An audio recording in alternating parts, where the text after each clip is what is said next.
Good evening, viewers. This is BVI Channel 1. You're welcome back again on our live section, Matters Arising. Tonight, we're going to be talking about something very crucial, something very critical to Nigerians.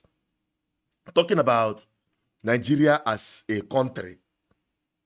Many have classified it as irredeemable country. Many have also classified it that nothing can make Nigeria work. Some people will also say that nobody can fix Nigeria. Is that the truth? We're going to find out today. And also being able to look at things critically the way they should be looked at. As a people, as victims of bad governance in Nigeria, what has fueled it? All of this is what we're going to be deliberating tonight, and you don't need to miss a thing. If I ask you now, do you know that last week there was a conference that was put together where all or major indigenous nationalities in Nigeria converged in Abuja to discuss what? The problem of Nigeria, the root cause of the Nigerian problem, and the way forward. And every one of them agreed to one thing, that Nigeria will never work unless it is broken into regional government. Everyone that came there agreed that Nigeria needs regional. Everyone that came there, please, somebody is interrupting with the program from the Zoom. Please, that's why I say put your mic on the on the mute, please, so that you don't interfere in the program. When I call you up, you can on your mic. Sorry about that interruption. It is coming from some of our guests who will be analyzing this program tonight with us. It is very important everybody share this video. Share this video to everyone. It is very important you share this video to everyone. We want everybody to be part of this very conversation. All right. So what am I saying? I'm saying that Nigeria is irredeemable, or else the root cause is sorted out. It is a foundational problem. It is a structural problem. The bad governance, the corruption, the insecurity, just name it. Everything is all, they are all embedded in the foundational problem of Nigeria, which is the structural problem. And any structure that has defects must surely collapse. And that is what is happening to Nigeria. Following this very conference, as you may call it, of indigenous nationalities, some people represented Igbo nation. On this instant, Igbo nation. Mark that word, underline it. Because some people will start confusing it with Biafra. Because other ethnic nationalities came, the Arewas came, the Oduduwas came, and the rest of other people came, claiming their various indigenous identities. Fine and good.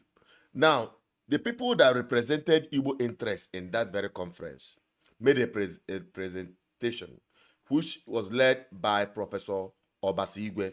I want to replay it. Some time ago we presented that program, but today we are having a different personality who is going to tell us and inform us both from the angle of the law and also from the angle of the agitation for self-determination. You get the point? Now, let us quickly bring the highlight of what Professor Obasigwe said in that very conference last week as the position of Ndi Igbo, talking about the structural defect of Nigeria and the way forward. Listen to this and they come back.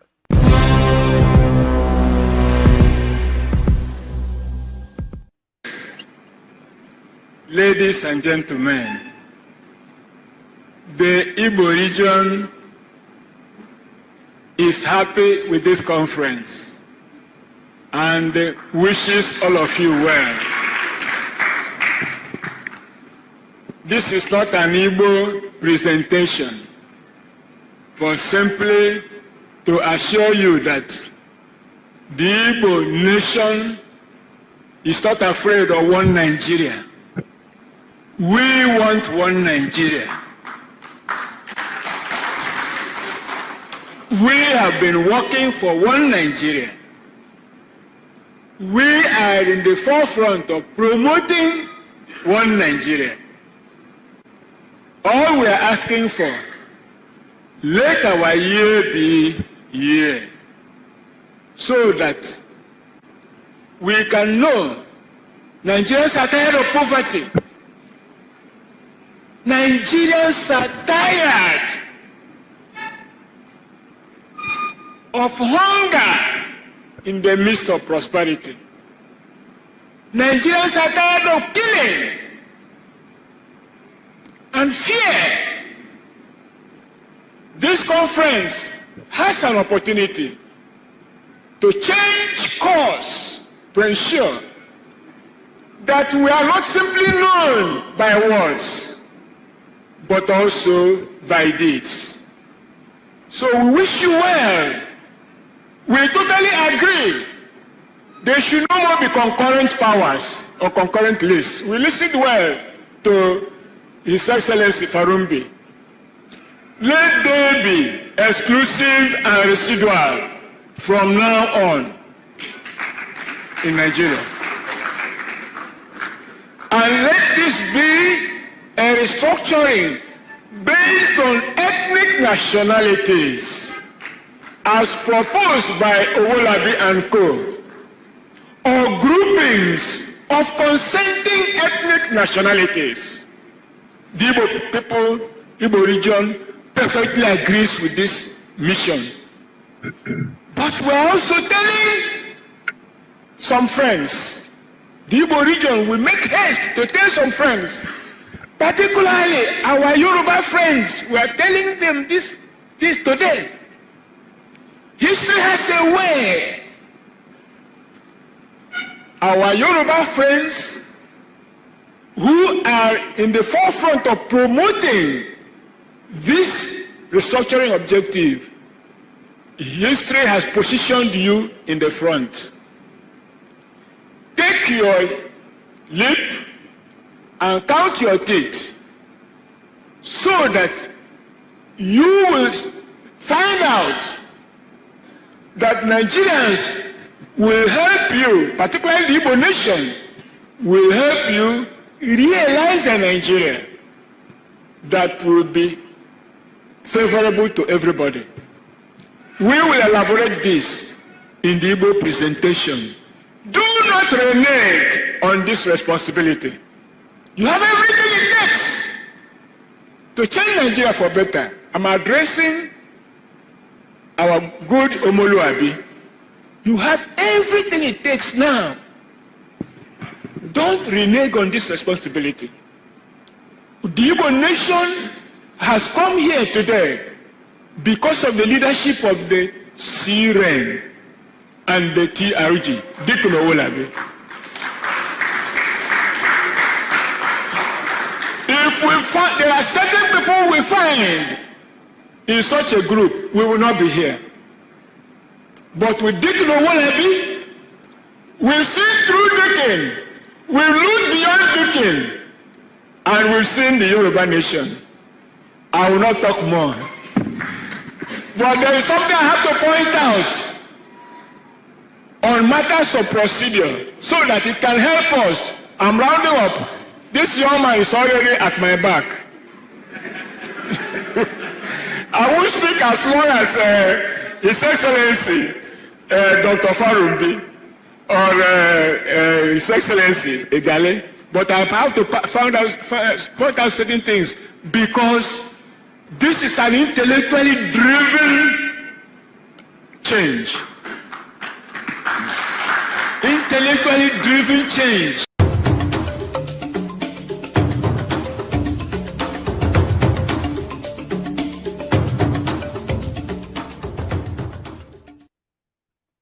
All right, you're welcome back again. We are still on Matters Arising.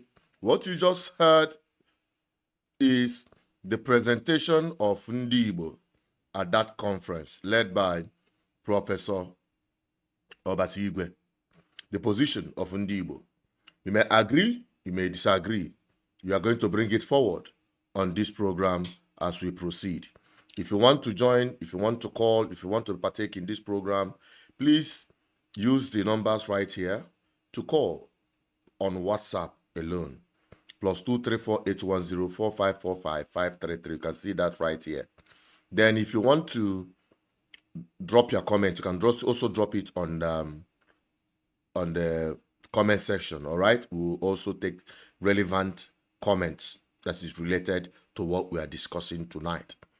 Then again, we have the Zoom link, but tonight, the Zoom link that we embedded, before we can verify and bring you onto this program, we must make sure that your name is a valid name and not strange. So if you are using any kind of name to join this program, please be mindful, we are not going to accept you because this program is quite exclusive, not for anybody. Now, having said that, I have the pleasure to bring on board my guest, the barrister. He's been on the trench for the agitation for the right of indigenous people in Nigeria. I'm talking about no other person other than Barrister Emeka Emekesiri. Good evening, Barrister. It's a pleasure to have you again on this platform. Thank you, sir. Thank you, Chinedu. Thank you for having me on your platform. Okay, let us quickly go straight to the point. You were part of that conference that happened in Abuja. Last week, we had Professor Chinedu Abodike, who came from Anambra State, to that event. You went there. What and who do you represent at that event? And what is that event all about? Because people will want to know. Yes, I went as the coordinator of the Igbo delegates. I coordinated the program, and we now went to Abuja for the program, the conference. So yes, I went there as the coordinator. Our name is Forum for Igbo Position on Restructuring People. So I went there as the coordinator. So organize the people, organize the speakers, organize the panelists, organize the presenters, and so on. So I went there as the coordinator of that group. Okay, that group now, what is their motive? What is their primary assignment in that very conference? And what is the conference about? Yeah, just like the name goes, the name is Forum for Igbo Position on Restructuring. That forum is where we are making our stand known, the position of the Igbo nation regarding the structuring. That is the forum that is advancing our position about restructuring, what do Igbo people want in this restructuring. So that is our position. That is the umbrella body that we used to go to that conference. So what's the next? All right, I'm not going to start asking you the members of the forum, how you constituted the forum. But one thing is very important to ask. Whose interest is being protected by that forum? And then also, how widespread can Ndibo say that that forum at a large extent represent their interest? Well, before we went, we had to get to the Ohanese Ndibo, the Igbo leadership. And then Ohanese Ndibo, President General, Senator John Azutambata, gave his blessing and then sent us. So if Ohanese President General sent us to Abuja, that means we have the blessing of the Igbo nation, because he is the President General of Ohanese Ndibo worldwide. And so since he gave us his mandate to go ahead and represent the Igbo people, then we cannot say it is that any person is sidetracked. No, that means the whole Igbo nation is involved.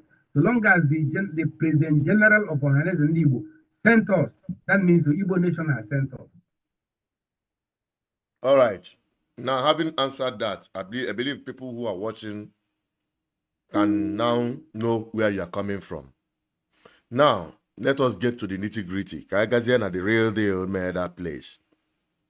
What, apart from what Obasigwe presented as the position of Ndibo, I think he led the Igbo delegation in that conference, if I'm not mistaken.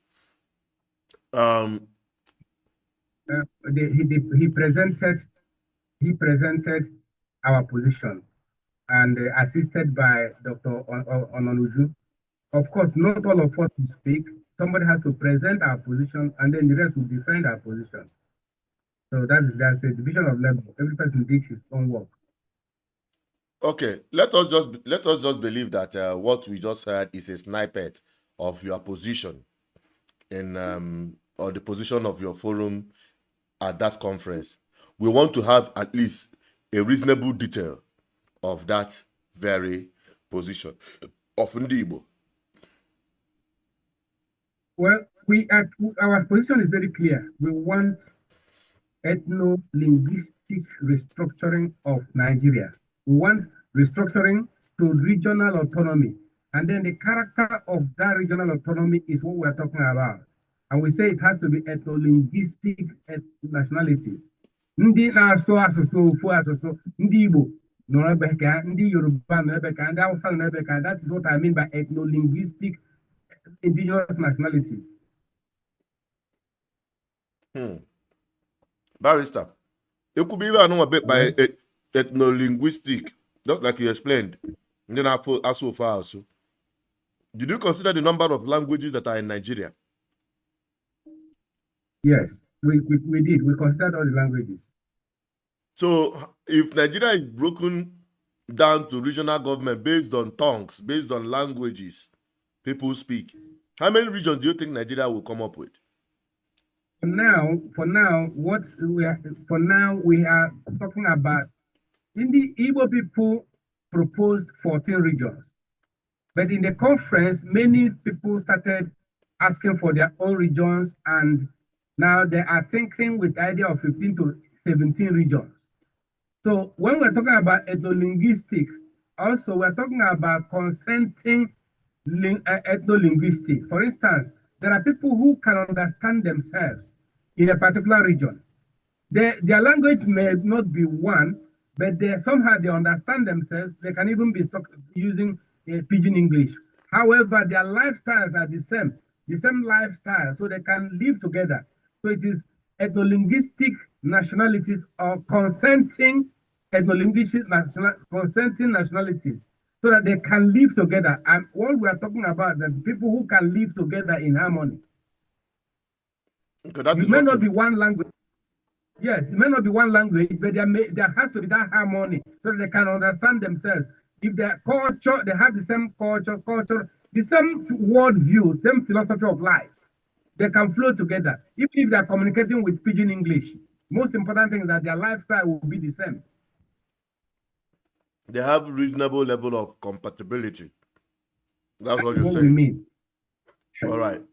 Okay, now we are going to break it down to Ndibo. But first of all, give us, because for us, I think I forgot to put. I will still put it here. The regional map. The regional map of Nigeria based on 6 regions, geopolitical regions we have today.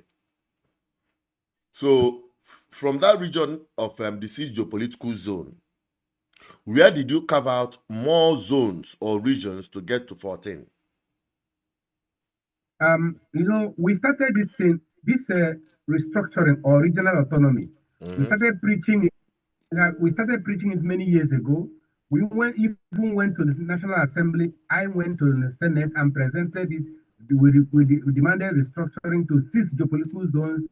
But as we started going from zone to zone, holding seminars, holding conferences, it was disclosed that the 6 geopolitical zones are no longer relevant, no longer adequate. But many other people started complaining that their own zone, that they will also want to have their own autonomy. So the first step was the first people I had was the people from were the people from Middle Belt. When the conference was shifted to Enugu, I was the chairman of one of the committees. We were debating on how many regions that should be appropriate. On that day in Enugu, the particular group I chaired, we came up with about nine regions. They said Middle Belt said that they don't want to answer North Central anymore, and that Middle Belt is large, too large to be one zone. So they were tinkering with the idea of having about 3 or 4 zones coming up from Middle Belt. By the time we finished in Enugu, we were now thinking about 10 regions. But by the time we went to other places, all the 6 geopolitical zones, the conferences, the seminars, we now found that many people want their own autonomy. So even while we were at the conference in Abuja, some people from Middle Belt also said they wanted their own. Before, we were calling them Gurara, Plateau Gurara. But they said no, they want to separate Plateau State, Plateau region, different from Gurara region. And the people from the north, who were called Hausa Fulani, now said no, they want to now separate and call Hausa region, and then Fulani said they'll answer Caliphate region. So from Middle Belt, we had Savannah region, then Igala people said they will answer an Igala region. There's Benue, there's Bende, there's Benue, there is Savannah region, there's Gurara. The Rima region was split. They said they will not answer Rima. They'll answer Hausa region and Caliphate region. So by the time we got all this plus in the south, we have the Igbo region, Yoruba region, Ijo region, and so on. By the time and then Rivers said they want to answer Rivers region. So at the end of the day, we were having about 15 to 17 regions, and we are debating about it. The most important thing is that all the people have agreed on regional autonomy. Every person say yes, we'll get to regional autonomy. Every region will govern itself and develop at its own pace. At least we have won that argument. That is the most important thing. Then on the aspect of delineating the regions, the map, and so on, we shall get to that. The boundary adjustment, we shall get to that. But most important thing is that it has been agreed that Nigeria must be restructured to the regional level. So every region will govern itself and develop at its own pace and pay an agreed tax to the center. So we have won at that point. Okay, that's fantastic. All right, it is good that people are agreeing to work together on this for this purpose. Okay, but the issue now is the southeast. Let us come down to the southeast or the south. From the south, is there any new region that is mapped out from the south? Is there any new region that was mapped out from the south from your assessment? So what we have in the south, we said in the south we have Yoruba region, Igbo region, Ijo region. Then Rivers said they want to have their own Rivers region. The Igbo region said no. The Rivers region, the what we call Rivers region, Rivers state, is actually populated by the Igbo, right? Inhabited by the Igbo. That is, and the coming of Rivers state was a military strategy by Gowon to block the Igbo region from having access to the sea. So we began to argue over it. So that is where the argument lies now.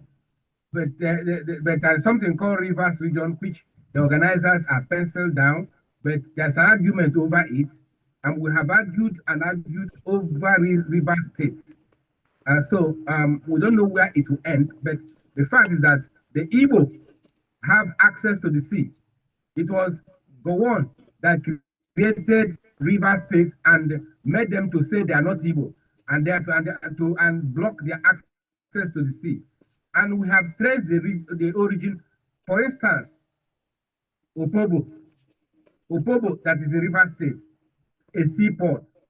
That Opobo was founded by, I'll say, by my uncle from Amibo. I'm from Amucha. Jaja, we can in history, his name is called Jaja of Opobo. His name Joa Manebu. His name is Mbana So Turumba. He's from Umudroha. You know, and his nickname was Joa Manebu, which is shortened to Joa, and British called it Jaja. And in history, he's known as King Jaja of Opobo. He's our son that founded Opobo Kingdom. So certainly it's our kingdom, it's our territory. Our son founded it. So we have right to take what our son founded. So there are a lot of things, a lot of issues will come up because we want to go to the history. How did all these, how were they founded? Who founded them? All right. Something you said there is quite controversial, but we are going to get to it anyway, but because that is not the main focus. The main focus now is about these rivers of Ethne. Did they come as an ethnic nationality? Because I know that River State is not an ethnic group. There is nothing like ethnic group of River State. River State is not an ethnic group. So why are they asking for Rivers region? Since it is the gathering of ethnic nationalities. That is the irony, and that is the problem for them. Because we are arguing that the people of River State, what the Ikwere people, Ndoni, Ebema, Oba, these are Igbo people. So how are they ethnic? How do they have an ethnic identity or called Rivers? That's not like Rivers ethnicity. So the name Rivers is a political strategy or military strategy which Gowon used to divide the eastern region and remove them from Igbo land, and then say that they're not Igbo. And you know, the Ikwere people wrote a letter and said there are Igbo people, and they were there.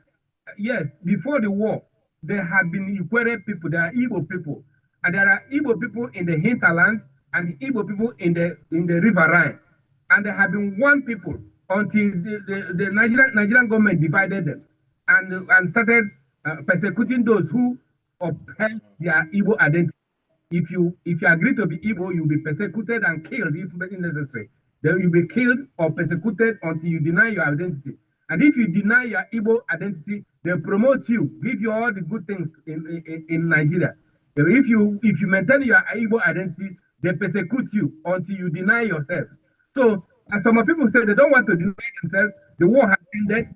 Yes, even though during the war, they use it as a survival strategy. If they want to kill you, say, I know people, they'll leave you. But now the war has ended. So why should people still be afraid?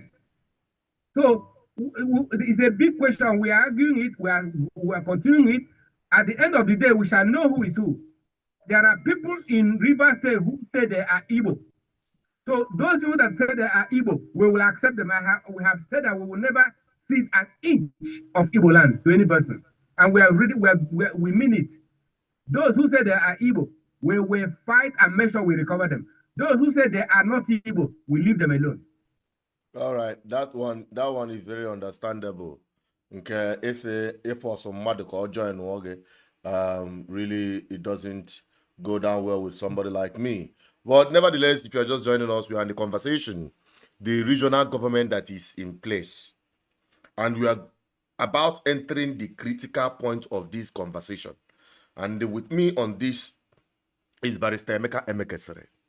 If you don't know him, maybe you are new in the struggle for self-determination in Nigeria because he's very popular and active in it. So he's part of those who went on the Conference of Indigenous Nationalities in Abuja to discuss the problem of Nigeria. Remember, we are discussing the problem of Nigeria, which I told in my own belief and the belief of many people, that Nigeria has structural problem.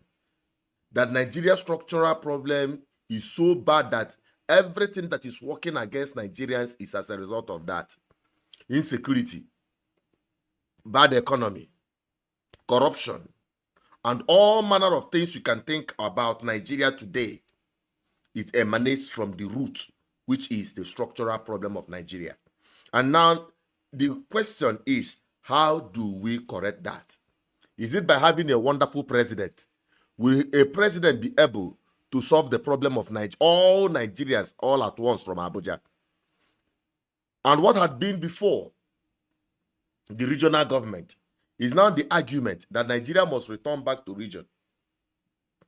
If that is the irreducible minimum some agitators are requesting for.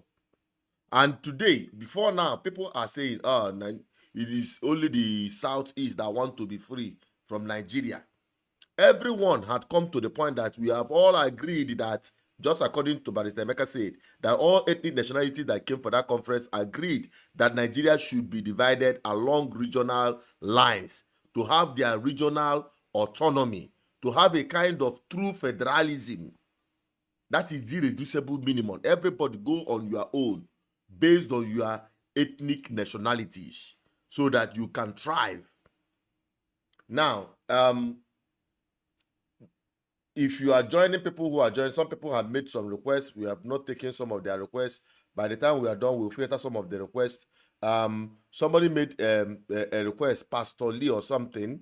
Please drop a comment on our YouTube channel so that our administrators will be able to verify your account before we allow anyone to join our Zoom. You know why we're saying that? Because of some spams and some agent of Kingdom of Darkness that are being positioned to bring this platform down. We are trying to filter anyone who is coming to bring a kind of dirty content on this platform through Zoom. We will not allow that to happen on this platform. Okay, so that's why we are taking extra measure to make sure that whoever that is coming on our conversation through Zoom must be properly filtered. Or you just call this number on the screen. If you want your voice to be heard, call it on the WhatsApp and we'll take your call and your voice will be heard. Or you just simply drop your comment on the comment section where you're watching from. Then we are going to, read it out for every other person. And again, remember, we are streaming on our social media platforms. Currently, we are streaming on our backup YouTube channel, which is BVI Channel 1 Plus, and also we are streaming on our Facebook page, BVI Channel 1. Please follow us on these platforms, subscribe, and you will not miss anything. Now, let us change gear in this conversation. Barrister, apart from the position you have presented, you talked about 14, but some other people came and added. But there is a kepu that I am hearing, and I want you to clarify that. First, who sponsored that program? Who is the brain behind it? The people want to know. Because we are coming close to, why I'm asking this question is because we are coming close to an election. Remember the time of Jonathan, similar thing happened. And it is happening today. People will want to know who is behind this one. Is it still from Aso Rock, as the rumor is pointing at? You want to know? All right. That's okay. It's a good question, and I have to answer you exactly what I know.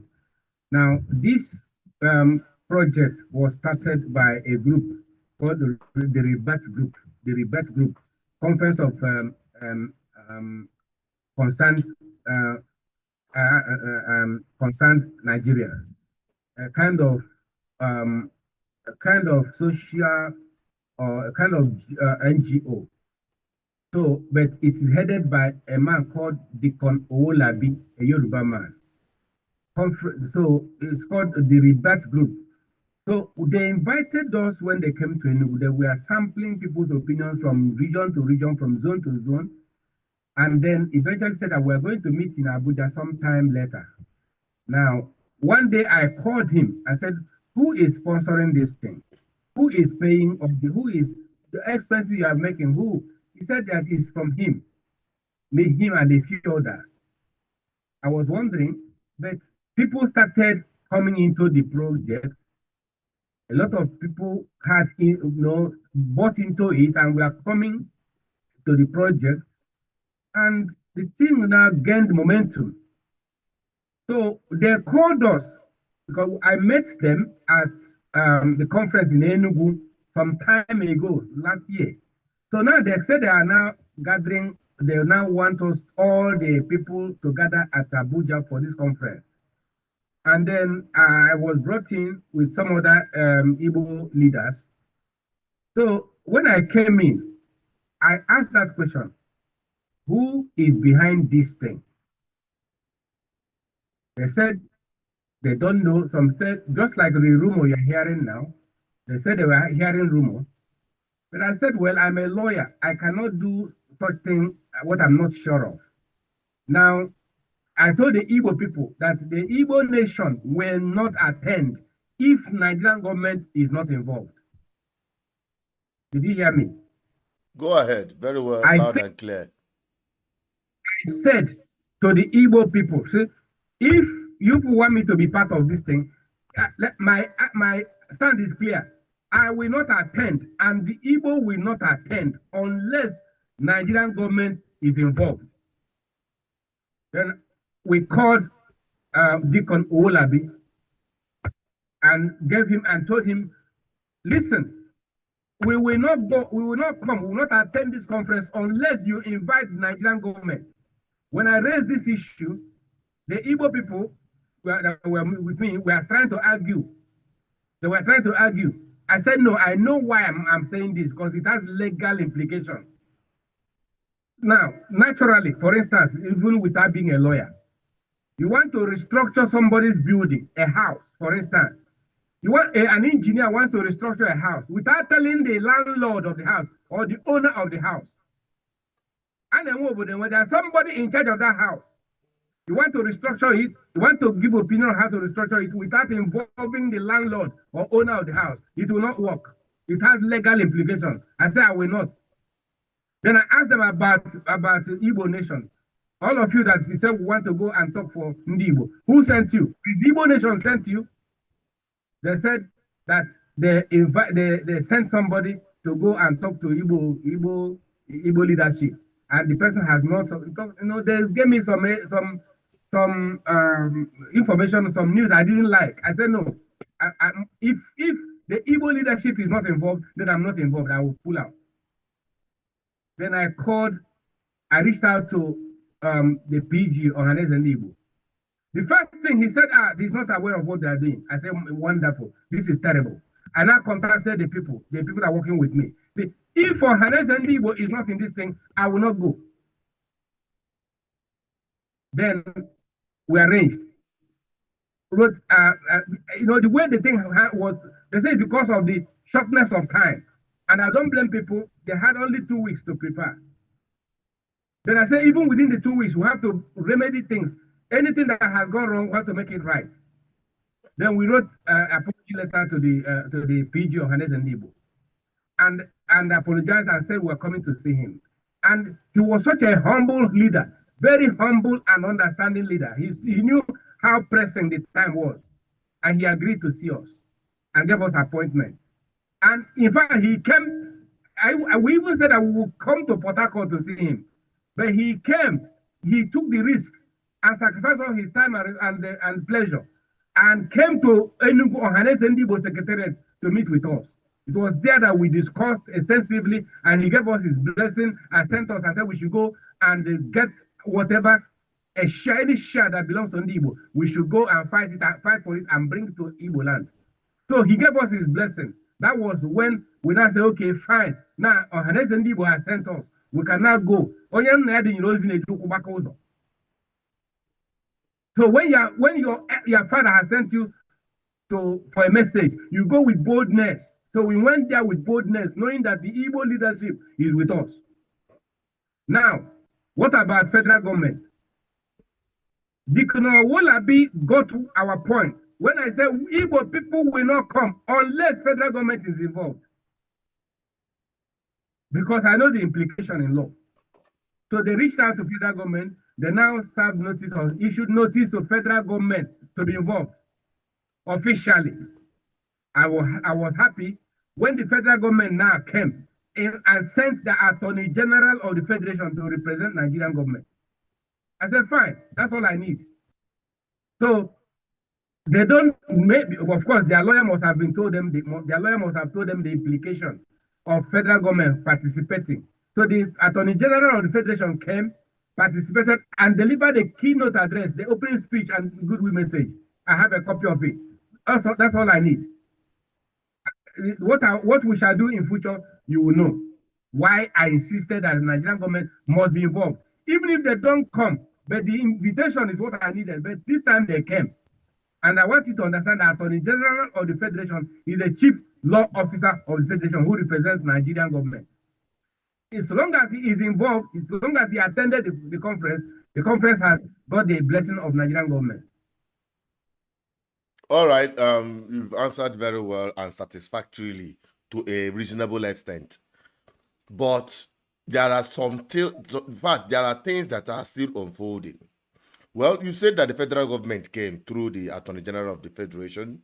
I hope he came in person and not by delegation. Whatever way, what was the content of his keynote? Just give us a snippet. What is their own position? Did he tell people, oh, we like what you people are doing, continue, like people who are doing academic exercise, or they are committed to what you are having the conversation about? Yes, he is happy with what we said. He is happy with what the program is all about, restructuring Nigeria. He's happy with that, and that's all we want. Are they committed to it? Do you think that the Nigerian government, federal, is committed to the restructuring we are talking about? That is why I wanted them to be involved. And their presence is all I needed. Whether they want to be committed or not, that's leave the rest to us. Lawyers that are listening to me will know what we mean by imputing knowledge on them when the time comes for battle. Okay. All right, now. Somebody told me, and I have to say it and ask you that question direct, and whoever that comes here. Is there any proposition by any group to split? You've mentioned that actually, but it seems that you only talked about the River State, because I know that there are other states in Nigeria where you have Igbo communities. Benue State, Kogi State, Edo State, Delta State is for sure, we know, most part. River State, we know for sure, most part. Akwa Ibom State, even Cross River State, all have communities of Igbo in those areas. Will your proposal cover these people? And again, one very important thing, somebody is raising a suspicion, which is valid, and I say, I will ask you, sir, is there any plot to split Igbo region into smaller units and make Western region, the Yoruba region, a very, how do I put it? One unit of a region of the Yorubas? Is there any attempt of that? Because what we are talking about is trust. Trust is in having this kind of conversation. The very currency that is being used to trade in this kind of conference is truth and trust. Okay, the thing is this, we said ethno-linguistic nationalities. That's what we're talking about. That the restructuring. For instance, let us start with the Yoruba. The Yoruba made us understand that they want all their people together. The Yoruba people in Kwara, Yoruba people in Kogi State, and other places that are contiguous to one another. They now want all of them to be together in the Yoruba region, Yoruba nation or Yoruba region. And our own too, we said we want all Igbo people in the 13 contiguous states, all of them to be part of the Igbo region, which will include River State, Bayelsa, Akwa Ibom, Cross River, Edo, and Benue, Kogi, and the rest of them, plus the 5 southeastern states. That 5 southeastern states plus the other states where the Igbo people remain are indigenous people in those areas. Now, we are going to create, there will be a redrawing of the map, ethnographic mapping of the regions now, so that all our people, all Yoruba people, will now be drawn again. The map of all the Yoruba land will be redrawn, and then they will all be together in Yoruba land. Then all Igbo people also will be redrawn, and they will be together in Igbo nation. Now, some people in River State were saying that they are not Igbo, but there are some people in River State say they are Igbo. Dr. Ononuju can't say he's from Diop. That Diop is Igbo. Our President General of Ohanes and Igbo, Senator Mbata, is from Eneka, and he said he's Igbo. So it means that in River State, there may be some communities that are Igbo, and some communities that are denying Igbo identity, Igbo blood. My position in this matter is this: those that agree to be Igbo, let them be Igbo. And then we will draw their map, ethnographic mapping of the Igbo nation. Those that agree to be Igbo. Then those that are not Igbo, we leave them. That is a simple thing. You cannot force somebody who doesn't want to be what. So, but those that agree to be Igbo, we will not cede any inch of their land. We will draw the map again to now bring the Igbo nation together, just like Yoruba map is drawn to bring the Yoruba nation together. So there's nothing like splitting us. It is those that don't want to be Igbo, let them not be Igbo. All right, now because the whole thing looks somehow where a couple of smaller units of communities are claiming they are not Igbos, or whether or not you accept you are Igbo or not is not our problem. But how we are going to draw that map, we are going to wait to see how that map will look like. As long as it doesn't look like shapeless ameba.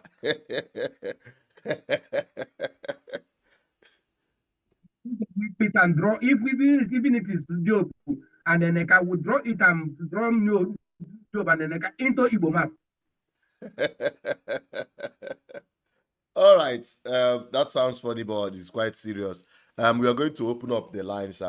If you want to call, you can call +234-810-454-5533, like we've already said, and we are having the conversation on Nigerian restructuring. If you look at this map right here, okay, you will see that the 6 geopolitical zones that we have today in Nigeria. Before now, it used to be just three geopolitical, or not geopolitical zones, 3 regions in Nigeria. When the Oyibo people came, even before the amalgamation, when they colonized individual ethnic nationalities, before Nigerian creation of 1914, before Nigerian manufacturing of 1914, before they buy the territory they today call Nigeria, okay? They have three regions. They call Nigeria a tripod. That Nigeria is sitting on a tripod. What it means, 3 major regions or people that we have fused together to be called Nigeria today. And when they were living in 1960, the Oyibos, the British, they left Nigeria to be governed under a regional government, where each region, just like the UK, they left Nigeria with the model of UK. Barrister Emeka Emekesiri can attest and also understand better of what I'm saying. They left Nigeria like they had in the UK. They had each of the regions on their own as an entity, as a country inside a country, inside a federating country. You have the eastern region, the northern region, and the western region. Each of these regions, if I am wrong, correct me, because that is the truth. Here we tell you undiluted truth. You know, some people, when they hear this truth, they don't want to hear it. They don't want to know about their history. But that is the fact. When the British left, they left Nigeria according to the 3 regions that they fused together and left them to be independent in the, what do you call it, independent constitution of Nigeria. Each of the regions have their own embassy abroad. Like the Eastern region have their own embassy abroad. The Eastern governor, the governor general of the Eastern region is like the president of the Eastern region then. So if you have your embassy abroad, that means you can even have your national flag, your anthem, and the rest of them as a nation. But the aftermath of the war truncated the whole process. The aftermath of the military intervention truncated and plunged Nigeria into what we have today as a unitary system of government. Not a federal system, but they call it unitary federalism. That is rubbish. If you are saying you have a federal republic, Nigeria is not a federal republic. Nigeria is not a republic. What made Nigeria a federal republic has been buried since the 1960s. And the irreducible minimum that anyone should talk about is this regional government. People are saying, oh, why is it that it is now 6 regions? It is now 6 regions that Nigeria created out of the 3 regions today. And if you look at it, in fact, it's the most wicked attempt against the Igbos. If you look at this map here, look at this map very well. You will see this is the northeast here. You will see the northwest. You will see the north central. You will see the southwest. You will see the south-south. They included south-south. And now placed Igbo like a dot in the cycle, like Buhari said, to make sure that Igbos are trapped within Nigeria without having access to the sea. That was their plot in creating these regions. And now mapped out many Igbo communities, many Igbo territories into other regions. Some are in the north central, some are in the south-south. Majority of them are in the south-south. So that is the true position of things. And I believe the barrister here will correct me if I am wrong in any of my assertion. Barrister. Yes, what you're saying is correct. It is a ploy to destroy Igbo nation. They want to destroy Igbo nation, and even Buhari taunted us and said we are a dot in a circle, but we are not a dot in a circle. So that's why we say the battle has just begun. We'll fight it legally. It's a war, and we shall win. We're going to fight it because we are going to the history. Who founded Opobo? Who founded Opobo port? Opobo is the kingdom, is the territory that has a port to the ocean. It is our land because the person who founded it is from Amiibo. I'm from Amucha. He's from Umudroha. He was sold as slave, and he worked hard and regained his freedom and founded the kingdom called Opobo Kingdom and became known as King Jaja of Opobo. He's from Olu, Amiibo. So it's our land. It's our son that founded it. We will recover everything that belongs to us. Barrister, let me be clear and let us be quite clear, and so that according to history, you know it very well. Did King Jaja of Opobo went to somebody's land and conquered them in a war? No. Or did he travel? Because I know that our people used to do business and they had interactions even with the Oyibos. They did business, they traveled far and wide.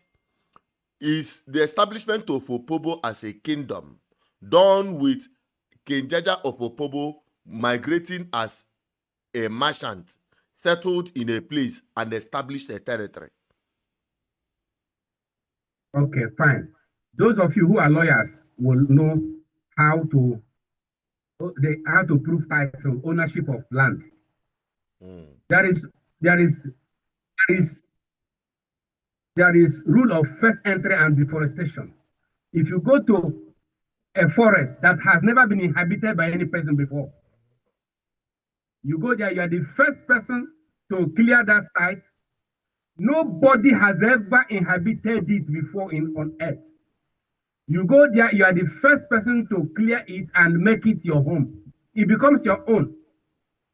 That is part of ownership. Now, we talked about conquest, fighting a war. Conquest is also used to establish ownership. You fight a war and you take the land and possess it. After many years, nobody could take it back from you. Conquest is also used. The one of King Jaja of Opobo, it was not conquest. He went there and established it as a virgin place. There was no king in Opobo before him. No person founded Opobo before him. He left Anna Purple House to found Opobo because he was sold. The Anna Purple people now gave him away, and when he regained his kingdom, when he regained his freedom, he went to and founded Opobo as a fresh place. It is in history. Go and read the history. Go read history of King Jaja of Opobo. If he's not the indigenous man in that land, he would have been a king of that land. He opened up that land as a virgin land, a virgin territory, and he became the king of that territory.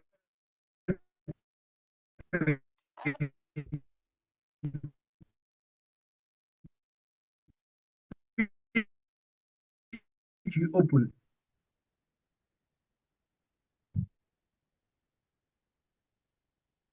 The history of King Jaja of Opobo is not history. You can Google it and know how he became the king of Opobo.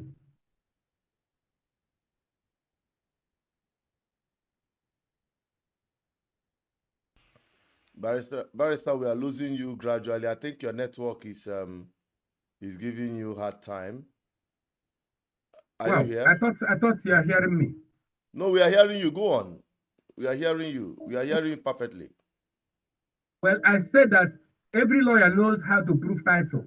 I told you that the first deforestation, the virgin land, you are the first to enter there and deforest it and then develop it. You are the first human being to go and take over the territory. Then you now occupy it, it becomes your own.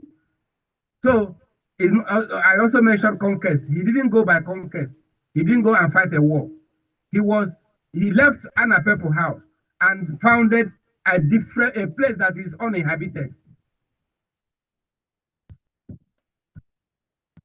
All right, Barrister. Okay, that's very answer is noted. Now, at this point, sorry for keeping some of you this long.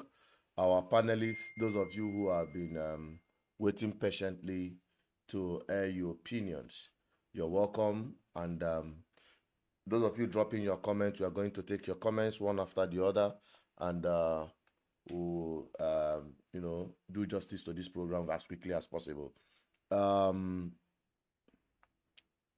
NWC, I think you joined. Henry is there. We have Nkiru. Any one of you? Okay, NWC, you are raising your hand. Please make your submission. You can put on your camera and also your mic so that our audience will be able to see you. All right. You can. Yeah, good evening, Chinedu. Yeah, good evening. Good evening, Chinedu. And good evening to our viewers all over the world. Welcome to the program. Good evening, Barrister Mecca. My brother. Yeah, my question is this. We understand the history of Nigeria. When I say we, there has very few privileged class in Nigeria. We all know that the masses have issue with poverty and hunger. They don't understand all these things we are discussing here. Their key interest is food on the table, or what will put money in their pockets. But leaders will always consider what will happen today, tomorrow, and in future. So my thing is that when we talk about restructuring in Nigeria, the first thing that will strike or anybody will consider is it is political restructuring, how to control resources, who will allocate the resources to who, and who will benefit. And all these things are political decisions. And in considering that, when you restructure Southeast or Igbo nation, you could say that Igbo nation basically are domiciled, that people that make up of the Igbo nation are majorly domiciled in southeastern part of Nigeria. Notwithstanding that you still have Igbos in south, north, Benue, Kogi, or even Equatorial Guinea, or Cameroon, or Botswana, that you still have Igbo people there, or even in America, you still have Igbo people there who have existed for more than 500 years. So my take and question to Barrister Emeka, we know that at this point, we need high level of diplomacy, negotiation, give and take. Now, if it comes to the point when the Nigerian people, maybe the owners of Nigeria, because as far as Nigeria is concerned now, you still have people who have stronger bargaining power when you talk about political and economic code on the country. You still consider the Yorubas and the Hausa Fulanis, because the effect of the civil war are still existing up to this moment. So should that time comes when the so-called owners of Nigeria say, okay, take the present southeastern part of Nigeria as the new restructuring pattern, what would the Igbo leaders or delegates that Barrister Emeka Sri is representing, how would they address that issue? That is the question I want to ask for now. All right, Okay. Barrister. Did I answer now? Yeah, go on. Go on. Yes. You see, we want fairness in this matter. And we said, just the same way the Yoruba nation is treated, they are allowed to take their own people from Kogi State and Kwara State into the new Yoruba region and have one map for the Yoruba nation. And the same way also, the Igbo should be treated the same way. That Igbo will also get their own people from all the peripheries, whether the part of South, part of Middle Belt, wherever the Igbo people are, that will also be one Igbo entity, Igbo nation, Igbo region. That is how, just the way Yoruba nation is treated, so we will be treated. That's what we are saying. Okay. Okay, sorry, I have a follow-up question. Yes. You know, this response Yes. does not represent exactly the same case we have in this instance, because the Yorubas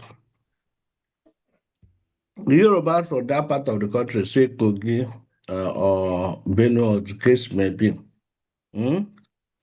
might want to join their people without some people rejecting that proposal. But in case of River State, because you know oil is already involved, there are some people from River State that are saying we don't want to be part of Igbo nation. No. It's because of our oil. Our oil, as if to say Southeast, the present Southeast don't have oil resources. The people from that river river region, some Igbo people like Wike, I want to call them Wike, and you know how powerful the guy is. He has mobilized his people, and you know how and what the role of money plays in any economic or freedom struggle. So some people from that side are saying, we don't want to go with you. We don't want to go with you. That is why I said it's not exactly the same thing. The owners of Nigeria are not saying that these people, Igbos, should not take their people, but negotiate with people who want to go with you, and leave those who don't want to go with you. I don't see, any case, any issue with that. For Igbo to keep on dragging or insisting that because of historical perspective, what happened centuries ago, culture and whatever, history, could be dynamic. After some times, you adjust and face the current reality. So my take on that is that it's not the same case with Yoruba, because some river people are insisting that they are not Igbos. So to me, I think I'm putting it to barrister.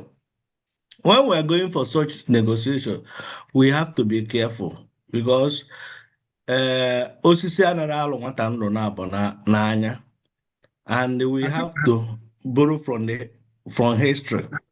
If strong voices coming from that side, you go there, ịmụnyekwa strong voices there, ka ha na-fight to join us, and not us from the present southeast eastern part of Nigeria, telling them this is the history. No, let that history be told by Ononuju Kachi. Let them be at the forefront of the struggle. That is my submission. Barrister, maybe if you Thank have you. something else to say. I said that I have answered that Yeah. question. I said you force somebody to be where he doesn't want to be. I said that inside River State, there are those who say they are Igbo. There are those who say they are not. And I said those who agree to be Igbo will accept them. And those who reject their Igbo-ness, we leave them. I think I answered that question. Yeah, I, you I did. have saw Yeah, it's Ekpeye okay. people. I saw Ekpeye people saying that they are Igbo. Ekpeye in Ekpeye Abuja side. I saw them saying they are Igbo. I saw the people from Eche saying they are Igbo. I saw those that said they are Igbo. We accept them. And those that they say they are not Igbo, leave them. All right, Barrister. All right. Yeah. It's just for Um, the emphasis that I'm mentioning it. I know you've mentioned it before. You've answered the question. That's okay. all right, Andy. Can I hear some other people over here? Like I'm Yeah. Is there I anyone think that want to speak? I want to talk. Anyone, unmute yourself. If you can't put on your mic, which you've always your camera. We want to see your Okay. face again. Hello. All right, go Good on, evening. go on. Please confirm you can hear me. Very well, go on. Henry, go Okay, on. yeah. Good evening, viewers. Good evening to our viewers out there, and to our able president, Comrade Chinedu, and very senior colleague, Ndubisi and Enugu. So I think for me, I find this particular discourse very interesting. But before I go to the nitty-gritty of what you are saying, in terms of the pragmatism of the current Igbo position, in midst of the existing reality, I would like to deal with two fundamental issues, and you need to place it and correct it and make it emphatical. One is the issue of Igbo land being landlocked. That Buhari statement is very unfortunate. It's as a result of a commonplace ignorance that has pervaded Nigeria. Igbo land is not landlocked. There are two distinct points, tributaries, that terminates in southeast from Atlantic Ocean, that is lesser than even Port Harcourt, Lagos, and Calabar. These two places are Osakwa River in Ihiala.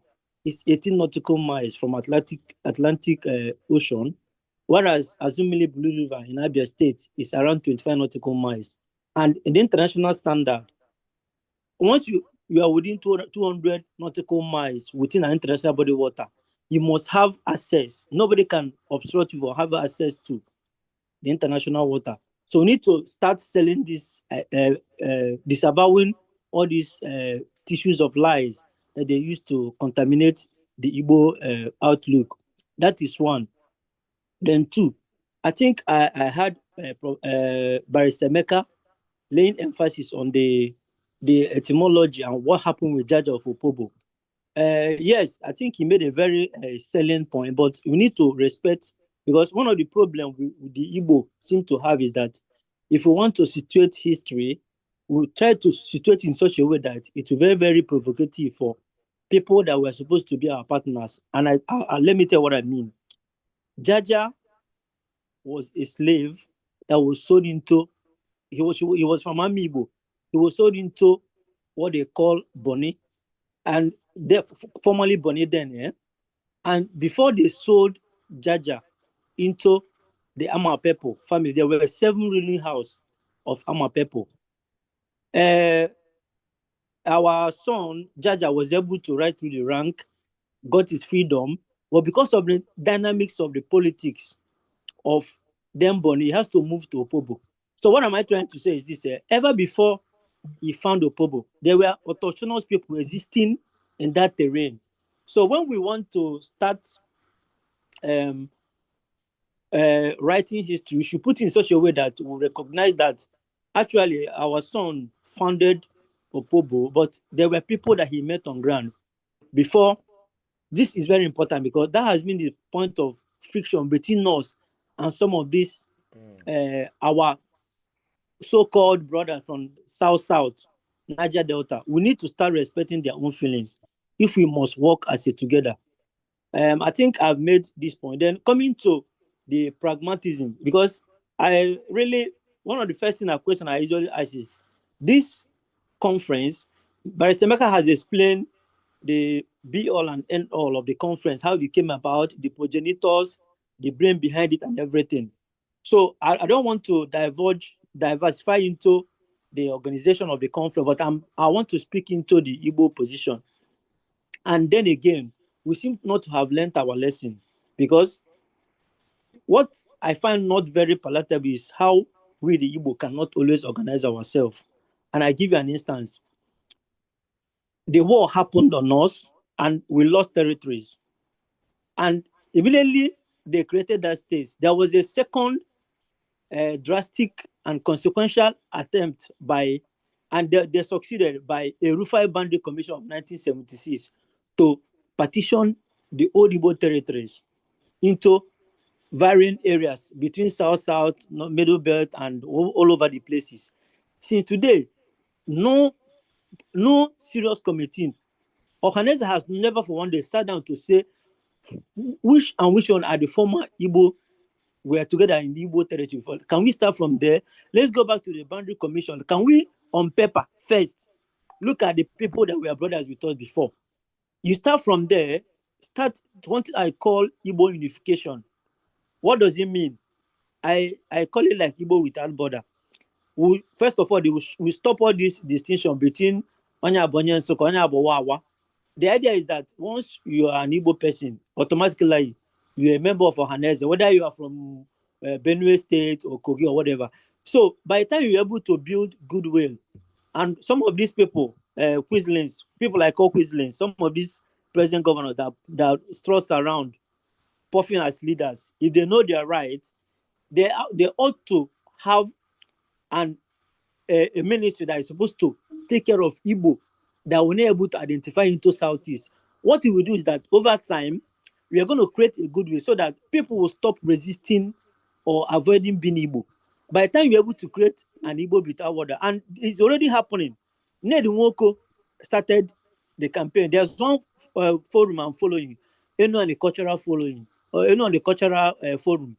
These are Igbo people domiciled in this present Delta North.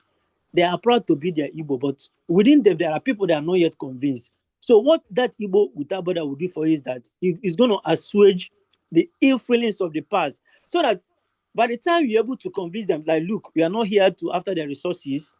If one now want to go to conference, they won't have any reason to start resisting you, whether because of oil or whatever. Because as Tinubu said, oil is a factor in Niger Delta, and Ikwere man, ironically, doesn't have oil on his land, but because they are using Igbo population to dominate River State politics, they want, it's always convenient for them to say they are not Igbo. So what do? We're giving them Ohaneze PG, but it's not enough. We need to start doing Igbo without border, so that any person that's Igbo must be accepted without any distinction. So that at the end of the day, we're able to form a unity that if we want to go out as a body, all this dichotomy, I know be Igbo, I'm Igbo. Like some people in Niger North here, we tell you they want to be Igbo, but they don't want to join Southeast. Policy will not be existing because we are together as a people. That is what I expect Barrister Emeka's committee to first do. Collect opinion, build a consensus within our people. Then you go out, so that you don't go there when the Yoruba man is organized and achieving the same. You are there quarreling. I don't want to be there. I want to be that. So these are the issues. Beyond the idea that we presented ourselves as a people is good, but let us put more work into having a consensus that will, just like in the BCC, that will reduce this friction between I want to be or I don't want to, so that at the end of the day, if actually going to achieve anything as an Igbo people, Ikwere and other subgroup included, we should do it noiselessly and seamlessly. So that's my take. Let me give others a chance to contribute. Thank you very much. Thank you, Henry, for that, your submission. Thank you very much for, if you're just joining us, this is BVI Channel 1. We are deliberating very important and very crucial matter here. Very, very important, because everything that has to do with Nigeria problem, it is here. You see it in this map. And you are trying to restructure Nigeria based on the structural framework that can work, which is the reducible minimum. Okay? And a lot of things have been going on. We had barrister here who have been explaining this thing from the beginning. If you are just joining, sorry, after the program, you can revisit and replay this thing. You can even use it as an educational tool for your children to know history, to know their roots, to understand whom they are. Because Nigeria have literally trying to flush out the indigenous identity of people who are trapped in Nigeria. I use that word, trapped in Nigeria.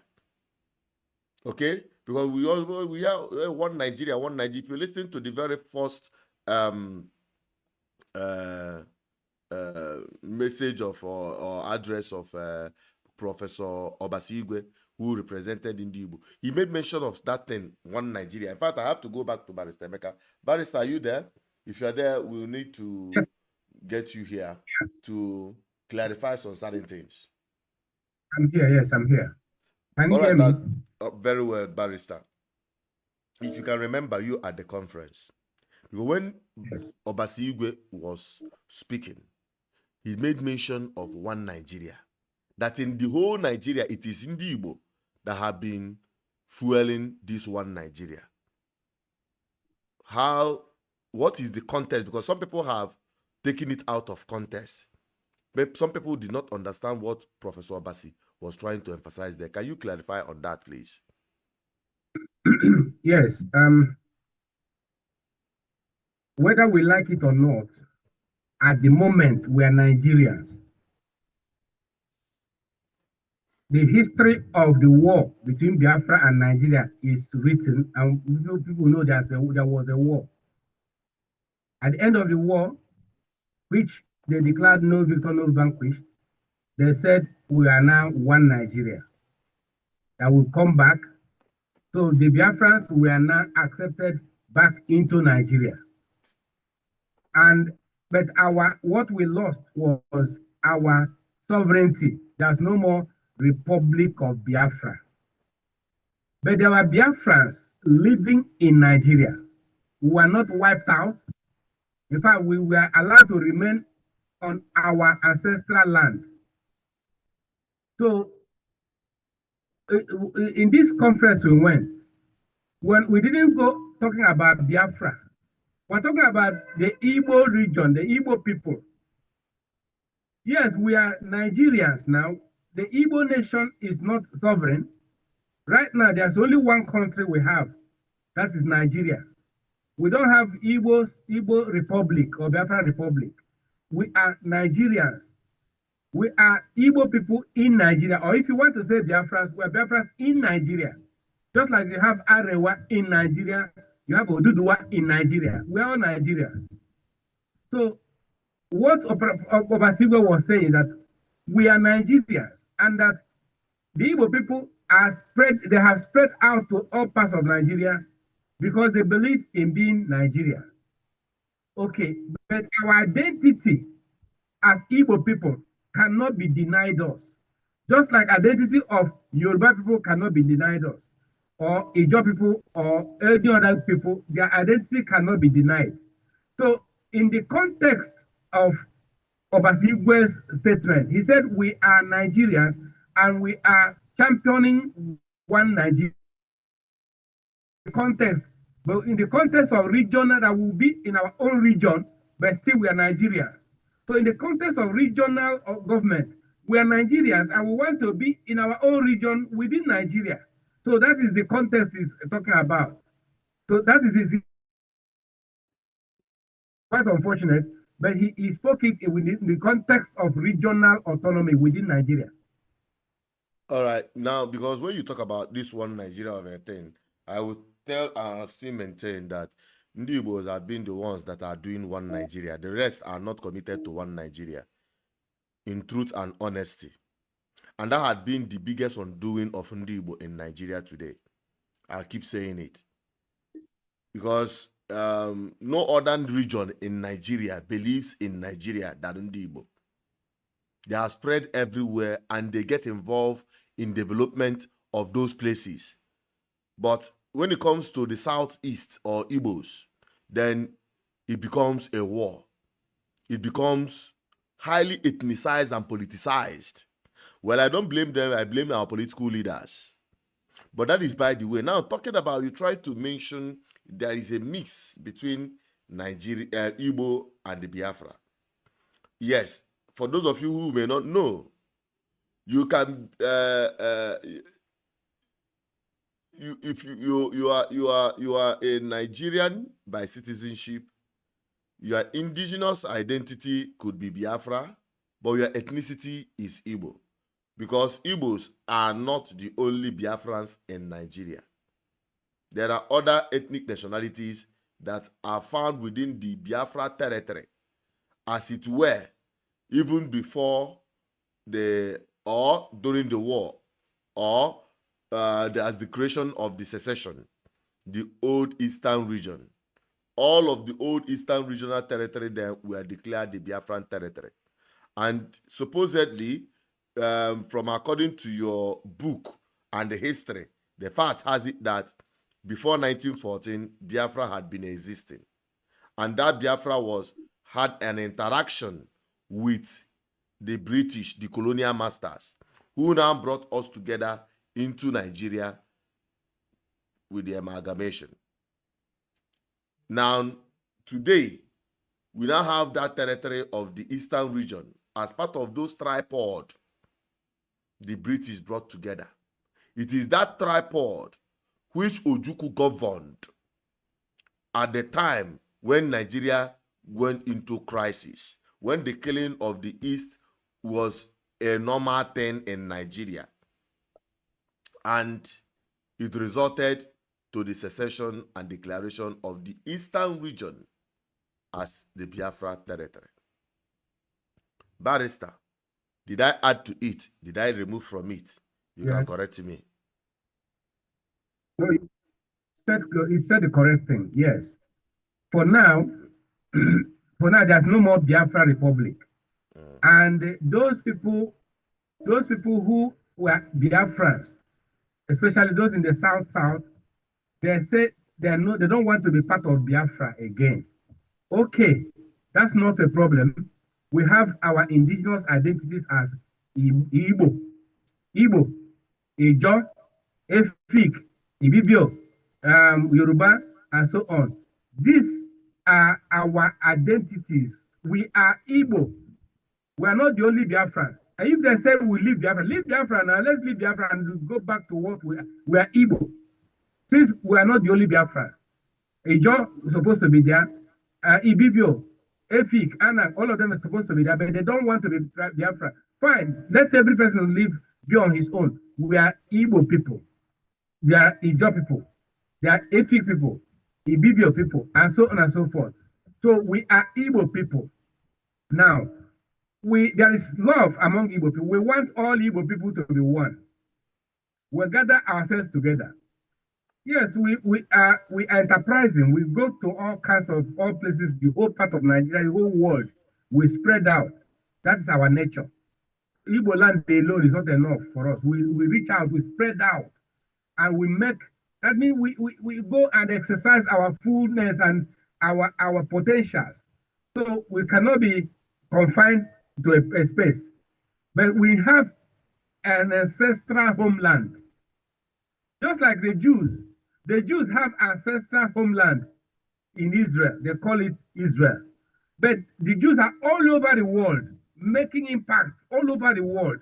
But they have a place they can call their own. So we also have a place we can call our own, Igbo region. But we can spread that to all parts of the world. That is it. That's what we are saying. We want a place we can protect. If they give us Igbo regional government now, we will protect Igbo region. There's no insecurity. I have said it before. I have mentioned it before. I made a broadcast that immediately they give us regional autonomy, ability to govern ourselves and control our region. There will be no insecurity. We know how to protect ourselves. We know how to protect our region. Nothing like insecurity once we get our regional autonomy. So that is what we're talking about. We're not after people's money. We're not after people's resources. We have enough resources. We don't depend on oil money, but look at Igbo land. Every village in Igbo land, we have millionaires everywhere. There's no family in Igbo land that's not a millionaire. There's no family that has no millionaire in Igbo land. And there's no family that has that is a high-class buildings, well developed. And these are the people that their money was taken away and we are given only 20 pounds. Despite all the millions we had in the bank, they were confiscated and we were deprived of everything and expropriated of all our properties and all our money and given only 20 pounds. It's only this 20 pounds that made us to become what we are today. So we are not after the oil. We have oil, but are we even benefiting from oil? We have oil. Go to Google and type Njaba oil field. I'm from Njaba. Go to Google and type Njaba oil field. That is where we have even the greatest quantity of oil deposit. And even gas. Imo State has the largest gas deposit in the world. Go and Google it. So we have all this, depend on these things.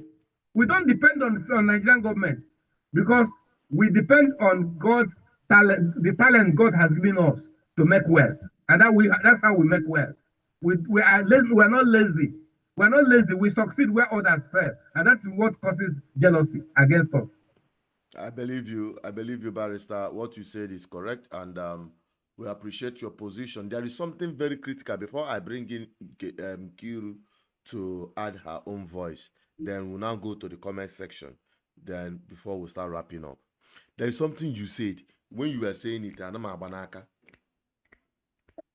talking about how a land can be claimed to be owned by a particular person or people. You said that if somebody goes to a place, stayed in that place, and nobody interfered, perhaps for a long period of time, automatically that land belongs to that person.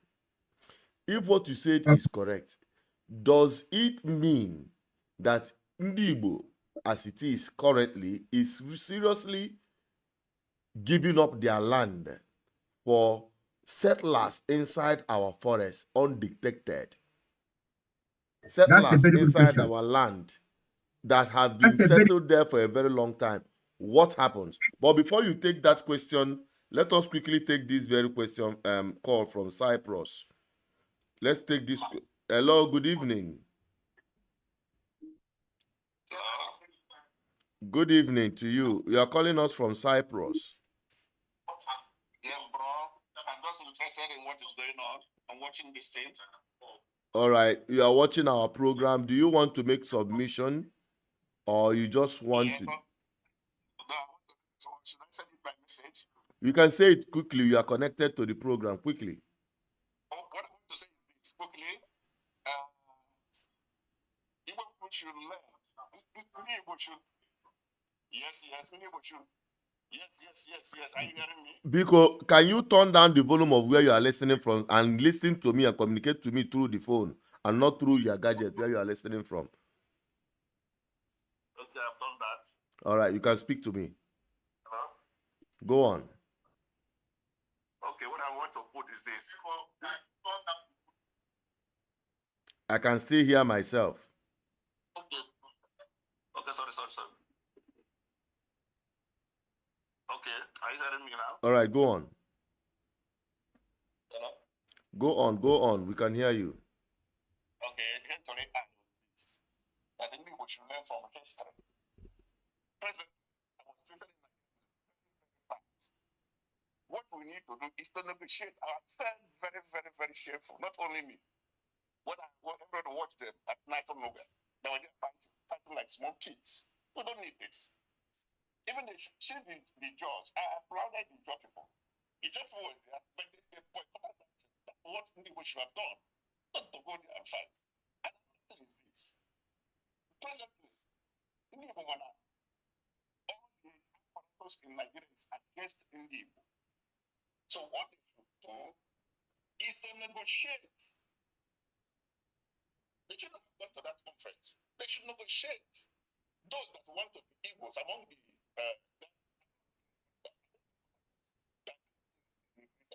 okay, they are the old people, they are the chairs. Okay, negotiate with those people, those who want to be Igbo. I know that man, I've talked to him many times. He doesn't want to hear anything about Igbo. He has written a book that Igbo people are from Benin. But also there are people who said that don't want to have anything with Benin, and they know their own local government. Some areas want to have their own local government. Those who say that are Igbos. They are fighting for their own local government. Indigo didn't do their homework. They just went there to mess up. I'm sorry to use this word. They cannot take Kobo by force. It's impossible. Go to Kobo, they will deny you. Go to Kobo now. Barrister, with all due respect, can you go to Kobo and call the people? They will disown you. Today, I'm telling you, because I live there. I've been to all parts of River State. No Kobo man will publicly agree that it's an Igbo because of the fear of the judge. What Igbo should have done is to allow with the judge, negotiate with them, find those areas. There are many areas in Igbo-speaking part of River State that are going to be Igbos. Obibo was taken, I think, 1985. The data told me what people know, what they should have done. There are those people who agreed to be Igbos. Allow those people to be in front and speak. Not them to speak. I didn't see any Igbo speaking there. I didn't see this man from Ireland, former Secretary General for Others in Igbo. He should have been in that group to speak. He's an Igbo man. These are the people. They didn't do their homework. And the way they are going, we are going to lose again and lose badly. What me? They are going, if they don't change their tactics, we are going to lose and lose badly. Although we're not coming to people out the way they are going about it. Just quote me. Because they have planned this very well. They need to change the way they are going about this. This is what I want to put for them. They need to allow those people, negotiate with them, even negotiate with the judge, allow with the judge. How can we go on perfectly? Will be there shortly that the Fulanis are maltreating the Hafas. If any other group will not say it, the Igbo man will say it for what? To achieve what? You have not set your own house is in fire. You want to go and quench the fire in the north between the Fulanis and the houses. My brother, I know you are in Nigeria, you can reach out to them. Let them change the way they are going about this. Otherwise, we are going to lose and lose badly because the forces are arrayed against us. The Yorubas, I schooled at Lagos State University. The Aworis are not Yoruba. The Yoruba speaking people. They are going to be Yorubas. The Jebus are the same thing. They have their own different dialects. The Ondo, the Oyo people, they have different dialects everywhere. But all of them are agreed to be Igbos. A God is Benin, everyone knows that. But they cannot hear an Igbo man, Lagos Island, saying that he's a Benin man. No, all of them agree to be the Yoruba people. The other people he's talking about, none of them agree to be Yorubas. Those in Kogi have agreed to be Yorubas. But it is not the same when it comes to Igbos in South, and they need to work on it because they cannot force somebody. All right. To be what they don't want to be.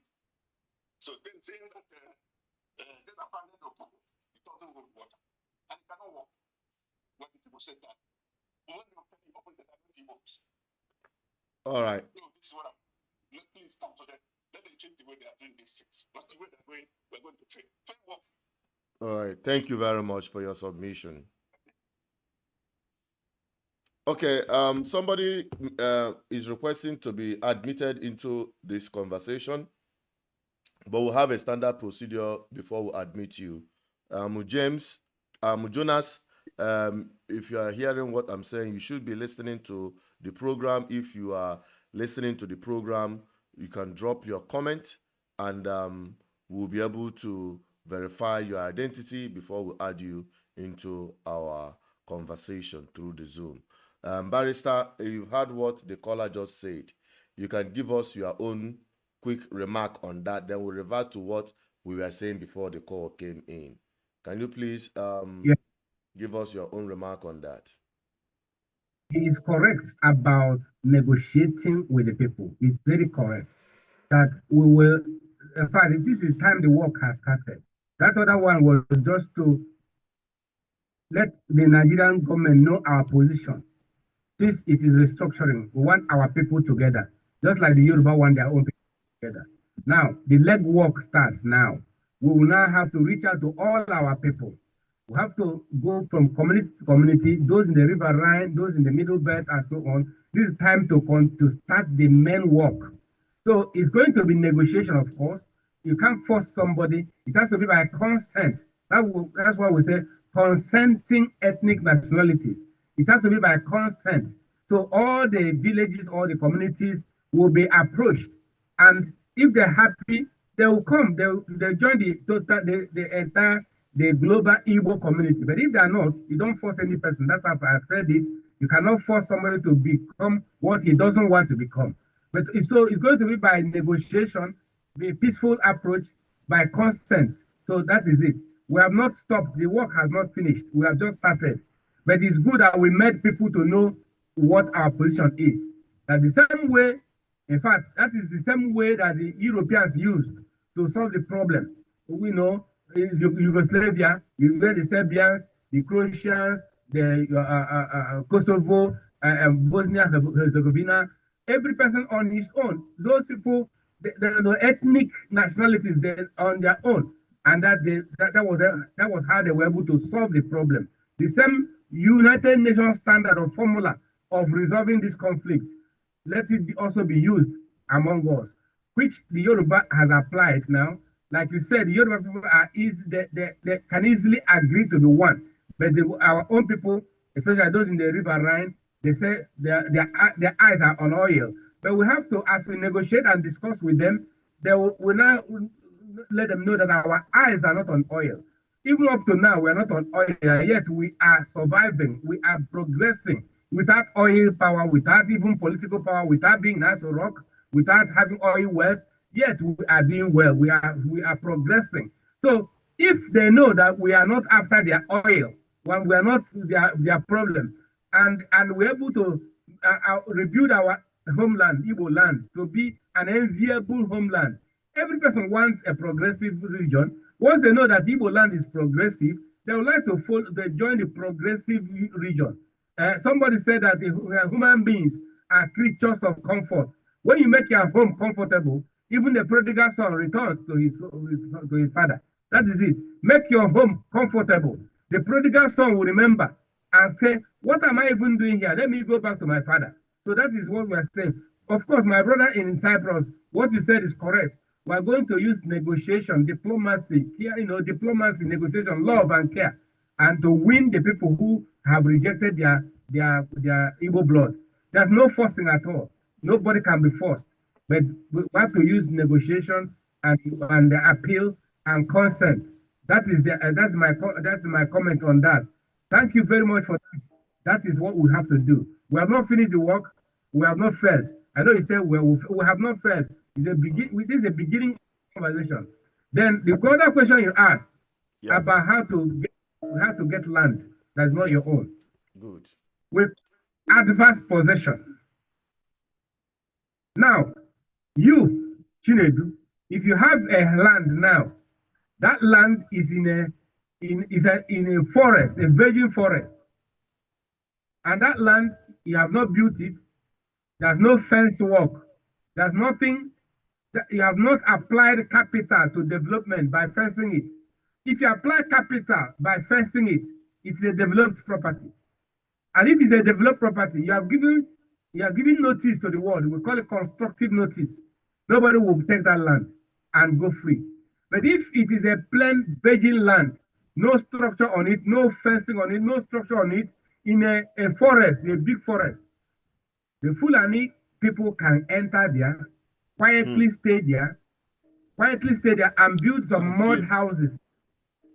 They build some mud houses and start life there, giving birth there, begin giving birth to their children, stay there. If they stay there for about 12 to 16 years, and they now come and say it is your land, my brother, you may have lost that land. It is called ownership by adverse possessor. So if you go to court and say this is your land, the judge will say, you were sleeping. Were you sleeping when somebody was building on your land for 16 years, 15 years, 10 years, 12 years, 15, 20 years? You didn't know that you are sleeping over your right. And the law says equity does not aid the indolent. Because you were sleeping. It's called lashes and acquiescence. Lashes and acquiescence. You were sleeping on your right. You did not fight back. So that is why I have told Igbo people, go for what we call combing. We are doing combing during the war. Every month, all the youths go to your forest and comb the forest.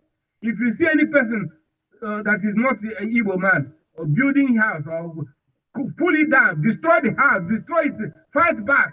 If you don't fight back, they will take it. So, but if you fight back, they want to, once you fight back, you regain your property. Make sure you fight back, make trouble, fight back, and don't let them take your property. So if you keep quiet and sleep over your rights, you lose that property. That's what Fulani people are doing now. They are going to get so many lands. After many years now, they'll take over those lands, and you cannot get back the lands. The law of lashes and quizzes will catch up on you. They are adverse possessors, and they have got the land, and that you have lost it. Very, very, very, very, very, very dangerous, because we already entered. Because I tell you, many communities, in fact, I just hope people just wake up to that, honestly speaking. This thing I'm telling you, go and announce it. Let all the community youths begin to do combing. We are doing combing during the war. Combing. Everybody, young men and women, go carry machete, carry gun, machete, gun, whatever. Go to the bush and start combing your forest. If you see an adverse possessor, remove him from your forest and fight it and stop him. If you don't, they'll take over your land. Thank you very much, Barrister. Let us quickly bring in Nkiru. She had been here since the program started. We want her to make her own submission so that we'll be able to start wrapping up. Go to the comment section and start wrapping up the program. Nkiru, want to hear your voice? Good evening. Good evening, our host, our barrister. Your people tried a lot during the conference. We followed everything up. Good evening, Mazi Chidu, our ambassador, Mazi Dubisi Harry, and everybody that is hearing my voice. Yeah, I just want to, my name remains Sikiru. I just want to thanks and nothing more. But the little question I have now, according to Barrister, we saw what happened during the conference about rivers and other things. Okay, let's assume Keta Rivers is a state. When you come into that state, maybe there is some town, maybe 2 or 3 towns that insisted they are not Igbo. Then other people say that they're Igbo. How are we going to do that one? Inside the state, because we know that this is the most of the, this is what caused the problem, because they scrapped history from the schools. And we know before this amalgamation, we have been in existence. How are we going to settle that one? Maybe 2 villages agree that they will follow the Igbo region inside the state. How are we going to negotiate that one? That is my question. The All right. second one, you said something about this combing. It is led for all the traditional rulers, all the PG, to wake up. This is wake up call. Then another one, you see, as far as Nigeria is concerned now, when you go into the bush to comb, you know how a situation of Nigeria is. If you start, who that will back you, and you know that these people, they have everything, they control every resources. How are we going to challenge them? That is my question. Okay, 3 questions. First one is the River State. Assuming that in River State there are some communities that say they are Igbo and some say they are not Igbo. How are you going to do it in the same state? First of all, when this restructuring takes effect, there will be no more states. Is that clear? Yeah. There will be no more states. There will be no more states. What we now have regions. Inside regions now, we create provinces. There's no more states. So rivers, in fact, they're talking about rivers region, not even river state. Assuming that they succeed in getting rivers region, I don't know whether they'll get it or they will not. But if they get rivers region, there are some people in rivers who say they are Igbo, while some say they are not Igbo. Fine. And the law says you cannot force somebody to be what he doesn't want to be. So those who say they are Igbo have right to be Igbo. And therefore, there will be a redrawing of the map or the regional maps. Because these people say they are Igbo, and you say you are not Igbo. Fine. And you have right to be Igbo. And the other one has right not to be Igbo, but to whatever he wants. So when we get to that point, there'll be a redrawing of the maps. There'll be nothing like River State again. There may be Rivers region, but now inside the Rivers region, there'll be a carving out of those who say they are Igbo, and they'll be carved into Igbo region.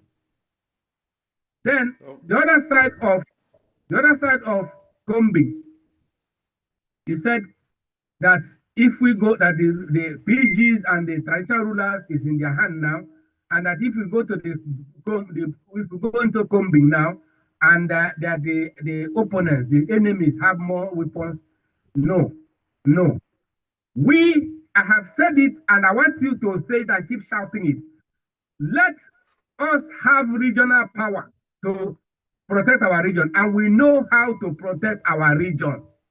If they say they have arms and ammunition, we have what is stronger than their own arms and ammunition. We can protect our region. All right. So they say, hey, they have more power. No, they have more weapons. We have more weapons. They may not know our weapons. They may not know our weapons. We have more weapons. We know how to finish them. All right, because it is your right to protect yourself and your properties at all times. Anyhow, we can protect us. We know how to do it. All right. Okay. Now, I think at this point, Some people somebody sent a request to join, but I don't think at this time we'll be able to take any request for now. If you want to, somebody made use of iPhone 8, whatever. If you want to join, we'll say please use a name that could be verifiable. Go to our YouTube comment section so that we know that you are watching the program and you know what you are talking about. Or you just simply drop a comment there, and also you can call the numbers on the screen. But tonight we are wrapping up. But before we call it a night, Barrister, I want to appreciate you specifically for coming to sensitize our people, because the quantum of information you are dropping here is very, very valuable, especially this very last one that you dropped here. I'm going to go to the comment section. I'll read relevant ones. You can choose whichever one you want to react to before we call it a night tonight, because it's already over 2 hours we are doing this. But Mike Wallace, he said, welcome back, Ndibo. Okay, Mike Wallace. We have also Maybella, CO. He said, you don't need to argue. Do a DNA test and trace ancestry. That can't be denied. That will shut the mouth of the historically ignorant, and when they convert Umu to Rumu. I think he's talking about the Rivers people. He's saying that there's no need to argue, just put them on a DNA test. I think that is a very simple thing to do. Get a sample of them, put a DNA test on them, and let them verify their ancestry. He also went further to say the ancestors of some people migrated from some parts of the current Imo State, example, Nkwere and the Ukwere. Onuoha Amechi said it is Biafra or nothing. We cannot be in the same country where terrorists have taken over all the military parastatals. That is his own opinion, which is welcome and noted. Pio Anya So said that, so you have said it all. If anyone agrees to be Igbo, they will be included, but anyone who refuses should go. But the leaders have to go round and have an agreement with Igbos in other states. Then Queen Lu said inside Delta as well. So, of course, that's about the valid comments we have gotten so far. Now, to Barrister, you've heard some of the things we say. If you can react to anyone, fine. But what I would like you to quickly touchlight is the area. I mentioned it from the beginning of this program, but we skipped. Everyone never talked about it. Is there any link between this very conference that is happening now, this conversation that is going on now, with the upcoming election of 2027? Because, like I said from the beginning, we saw something related to that happen during Jonathan's time, and now it is happening today. On where political connotation, English. All right, let me ask. Yeah, let's get an answer to that. Somebody said do DNA test, and that will prove their ancestry. I made a statement that where he doesn't want to be. Now, even if you do DNA test and they are Igbo, somebody can say, even though denying my Igbo-ness, even in your family, your son, your daughter can run away from your family and say, becomes a prodigal son, a prodigal daughter. Even as a citizen of a country, you can renounce your citizenship. So you don't want to be a citizen of. Hope you know that. So you cannot force somebody. So What purpose? Is it not better to sit down with them and negotiate with them, agree with them, talk with them, convince them why they should route? With them is better than telling them to do DNA test. They can say, okay, yes, we do DNA test, but we don't want to be Igbo anymore. You can't kill them. I think we should approach it diplomatically with love. And I said, any person who makes his home very comfortable will attract them back to the home because they'll be hungry. They will homesick. They want to come back to their father's house. But if you destroy Igbo land is ungovernable or with unknown gunmen and sit at home everywhere, they will run away and say they don't want to be in this situation anymore. So make your comfortable and people will come back. So it's like a collective responsibility, a kind of. Of course, it is. It is. So, all right. Peace. Then on the other one of connotation, whether there is a connotation, political undertone, well, we have had a rumor. We had the rumor that to use it as a carrot, to fly this carrot so that we will say, okay, he wants to do restructuring, let us give him a second tenure so that he can use it and defeat his opponents. If he dangles it like a carrot, well, we have had a rumor, but my stand is clear. If really interested, let him do it before 2027 and announce the 1st of October this year in his presidential address.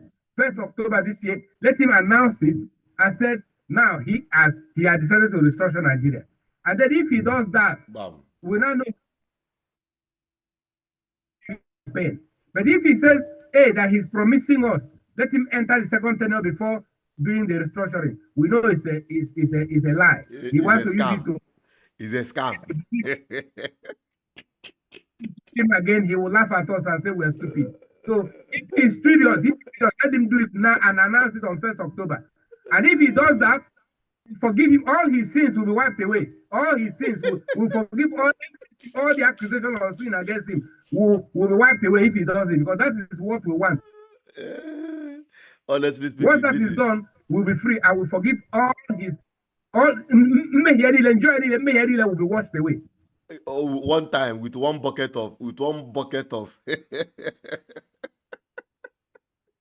honestly, barrister, to be frank with you, I was having this conversation with someone on not on the comment section, on a WhatsApp group while this program is going on. He said he made mention of this, and that's why I brought it. So in reaction to the forum, based on this conversation, the person brought this thing up. And what you said is exactly the response I gave. In fact, I was very lenient enough to tell him that he has 4 months to restructure Nigeria completely from now to December. If we want, in fact, I will use my 2 hands and my 2 legs to vote for him. If Nigeria is restructured to regional government,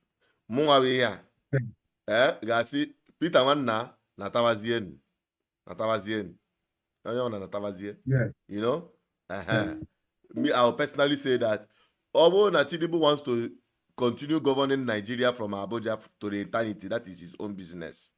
As long as Nigeria has been restructured back to regional government, where Igbo land is completely autonomous, politically and economically, autonomous from other regions, and the other regions will also be autonomous on their own, that we can answer our name, just as it were in the First Republic, where Igbo nation had their own embassies. They can have their own flag. They can have their national anthem. They can have their national identity as a people. Yes, that's it. So, having said that, my people, I think we have come to the end of today's program. I don't know if there is any of our people who are here who wants to do their own closing remark. Quickly, in one minute, then we will now give the barrister the chance to wrap it up for us tonight because the time is far spent. Let me begin with Nkiru Onwevi Choliuku because you've only spoken once.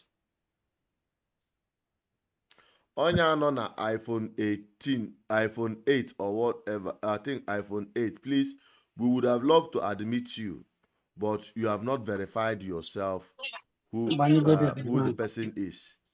So that we'll be able to. I grade the house once again. I don't have much to say, but I just laugh for this last one because other people the more you look, the lesser you understand what is happening. But for me, let's announce it October 1st. But it cannot stop people from doing what they suppose because in a country, somebody that has those certificates, how can that person you re-elect that person again? Because anything so here chetara be na Nigeria. Somebody can announce it, but to implement it, whoa! At that second corner, announcement no, you finish. to implement it, whoa! You finish the implementation before October, before December. And let him finish everything because whoa. Abazia second tenor. Onye ọbụla nya carnival nya onye ọbụla ebido nya in fact mmadụ eribezi anụ ibi so mụ wee kwe onye announce ogosizi ya certificate but my own opinion there restructure regenerate something so that let be free, fair and equity. Insecurity is much. You value life more than any other thing. Ndị ọbụla ma afịafa ji ana ma ọ bụrụ ndị Igbo, you know your people, you know how to control them, you know their problem. Too much labor kills. Ka ụmụ anyị jerebeja mkpa. I rest my case, remain Nkiru. Daloso Nkiru, thank you very much for that very brief. Henry Onwevi Choliuku in agwa anyị okwu quickly.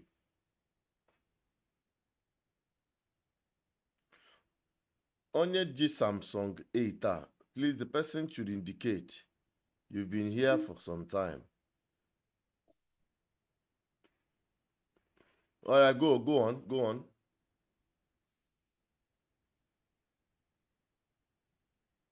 Okay, NDBC, if you want to speak, you can speak. But I want Henry to speak so that you speak before after Henry. Then we'll now go back to Barrister.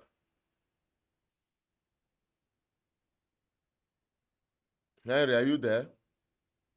Unmute yourself. All right, since Henry is not responding, NDBC, please go on. Let us, because we don't have time. NDBC, take on. I ain't want time I dig against. Yes, thank you, Chinedu, and thank you, Barrister Emeka. As per my closing remark is to encourage us to continue with this advocacy, especially Barrister Emeka, because he has been on this for many years. He has invested a lot on this project. So this is the time for him to connect with the people.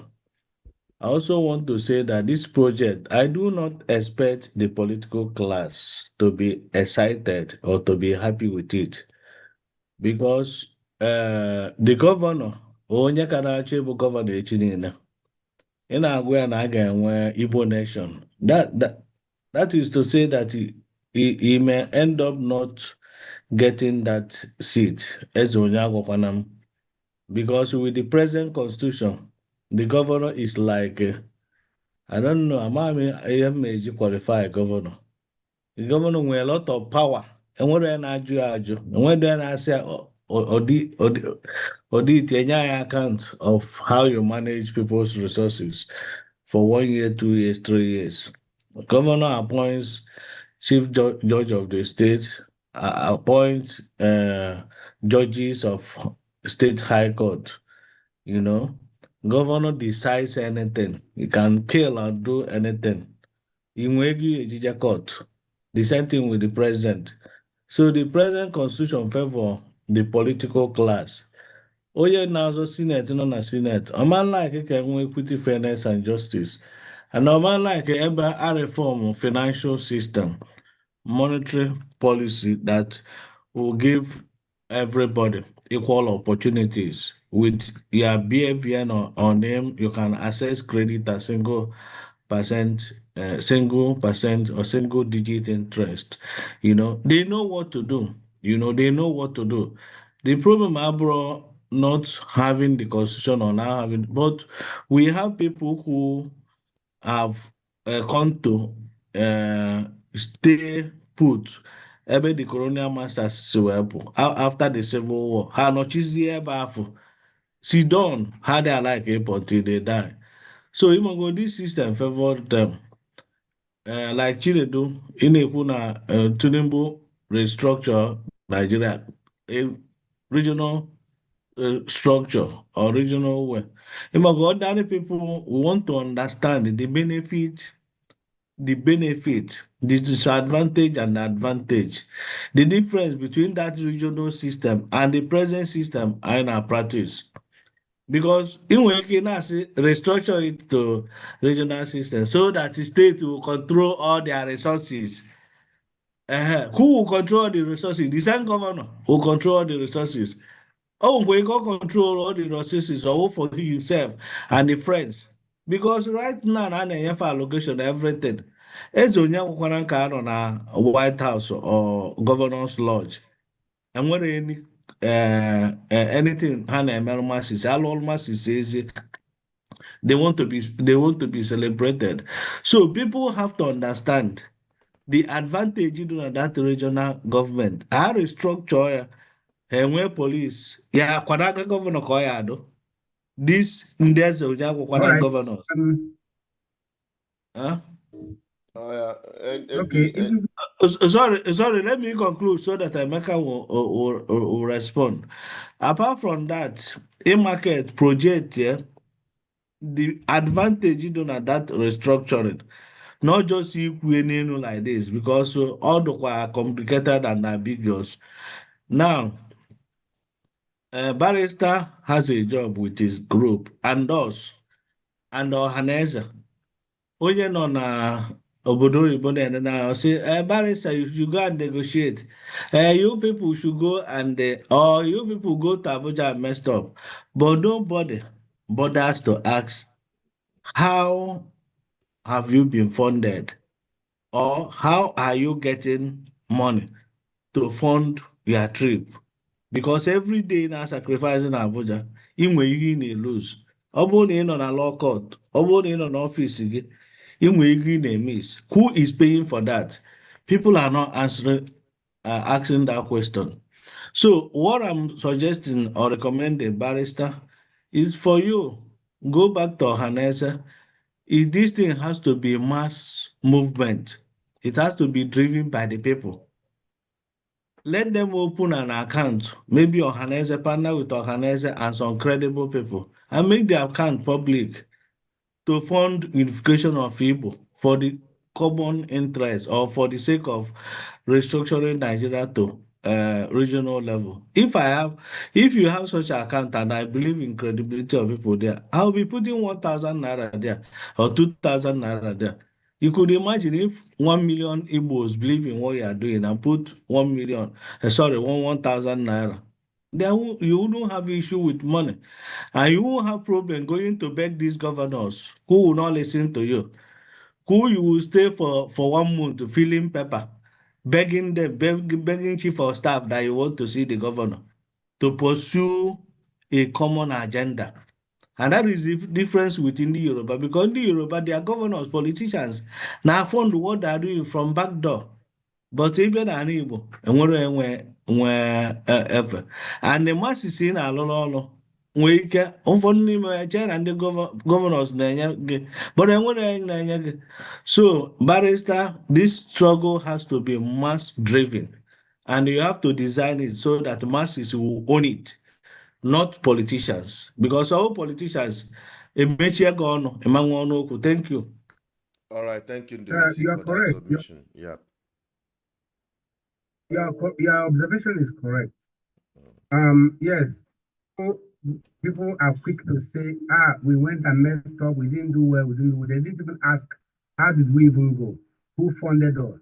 You know that we were even stranded in the hotel. We are still owing hotel bill up to now. Because we even used our own money to transport ourselves. It was very difficult. Maybe one or two people just gave us money to help us, and some of us went remote with public transport. I mean, road transport. Some went with road transport, and those who could afford flight took flight. Those who could not afford flight took roads. So we took risks for Ndibo. And who is helping us? They don't like our method, but hopefully by the grace of God, they will start liking our method. But like you said, I have been preaching regional autonomy, diplomacy, law, and using legal method and political diplomacy for many years, but they don't like it. They get freedom overnight, get Biafra to flowing overnight. But this procedure, slow motion, it takes time. And our people don't seem to be patient. Our people are emotional. They don't seem to be patient to go gradually until we get there. You see, that is the problem. And we are not, since we don't have, and again, I will say that the media you will help us. Now that you know the need, you keep advertising it, you keep talking about it, and people will buy into it. Oh, microphone, somebody who has a microphone, that's the people that will listen to. I don't have a microphone now. It is you, the media people, that have a microphone to say, okay, this is where we're going now. Now, listen, before we started this thing, you mentioned that I have been in this struggle. Yes, because I had to take time and study this movement. How do we get in freedom? And that made us to have discussion with the British government. I led the team. We went to the British government. We had interface with the MP and the House of Commons, and we had to meet with Boris Johnson in 2018. And we started discussing about this. And what shall we do about this Nigeria and Biafra question? And that's how we got to this stage. Boris Johnson agreed that we should restructure Nigeria to region, because I used the British model as an example. Because Boris Johnson said they will never allow Nigeria to break up. He said they'll fight again and support Nigeria to destroy Biafra totally. And then that was how the conversation started. Eventually, we put it to him that it is bad for them to look away, look the other side, while we are being killed by Muslim jihadists. Eventually, he now said we should bring proposal. And that is the proposal we brought in 2018 that said, okay, we're going to adopt British model, where you have many nations in one country: Scotland, England, Ireland, Wales, 4 nations in one. That we want to also make Nigeria to be 6 nations in one, using the 6 geopolitical regions. But that he agreed, and that is what that we should do. Instead of destroying Nigeria, let there be restructuring to regional government. But it is at the time of now holding conferences and seminars in the whole Nigeria that we now discover that 6 regions will not be adequate.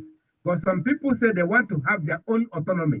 That's why in Middle Belt now, other regions emerge, like Igala, Savannah region, Gurara region, Plateau region, and so on, started emerging. And so on. So eventually we are now getting more than we thought. We have about 14, 15 to 17 regions now. We don't know yet how it will end. The most important thing is that we have agreed that there will be a regional autonomy for every region to govern itself and develop at its own pace. Then we pay tax, and that tax is 20%. We agreed on 80-20. Whatever you have in your region, you take 80% for yourself, manage yourself, develop at your own pace, and pay 20% to the federal government to look after the federal things, central things like currency, immigration, and foreign affairs. You know, those things that are for national will be handled by national. Those that are for regional will be handled for regional. So defense is regional. We agree that defense should be regional. Every region, defend yourself, defend your territory. So eventually, we are getting there. The problem now is for us in Ndibo, we have no finance. Nobody is financing us because Ndibo are here fast, get freedom, independence quickly. And they don't want to follow this due process. That's why we don't have money to help us. And we are just scratching us. Imagine some of us got stranded in Abuja and we had to come by road, because no, they don't want to help us. They want the fast one. It's unfortunate. What can I do now?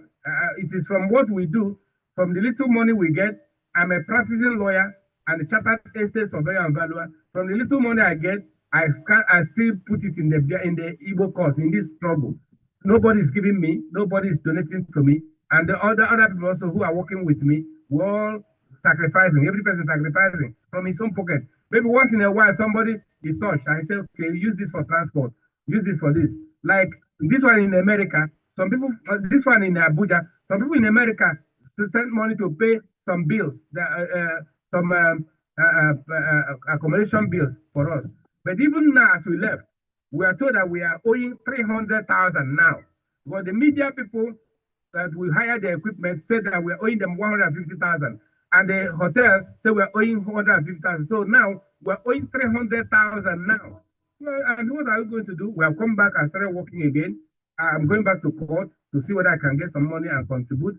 Other people are also going to work and see whether they can get money and contribute so we can pay the bill. So that is the issue. The Igbo people, if they help us, we'll go places, but they're not helping us now. They want independence today, tomorrow, fire by force. They're not willing to be patient to get there gradually. That's the problem. So if they can help us, fine.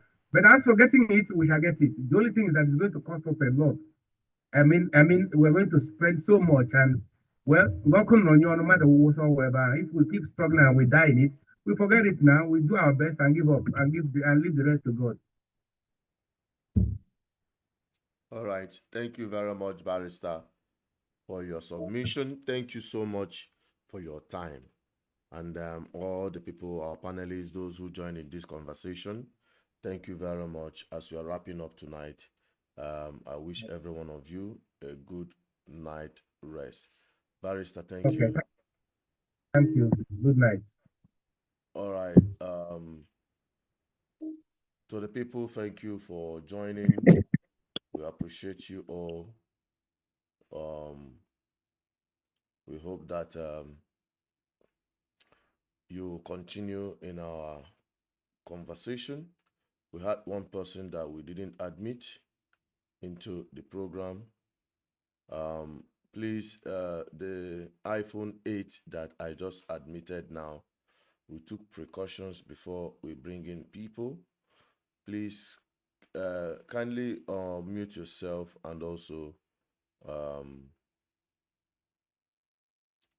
put on your camera if you could, and give us your own opinion as a benefit of that, your opinion before we just close the program, because we are at the verge of closing it.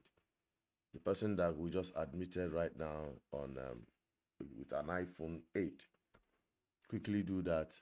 But if we are not getting your own response, then we'll close.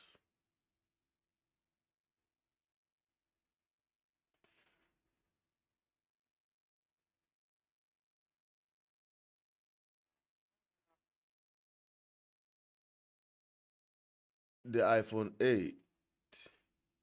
All right. I think the person just sat down back there. All right. Then, as the case might be, that will be the end of it for today. Hello?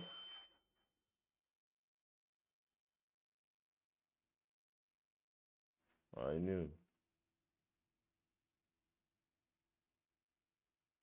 I already knew that it could be them. So, anyway, that is the end of it for today. Thank you for joining, and we hope you join us back again tomorrow on this platform. As we are wrapping up, please stay blessed and stay safe at all time. This is BVI Channel 1, and my name is Asuchinot Peters, saying good night to you wherever you are watching from. Bye-bye for now.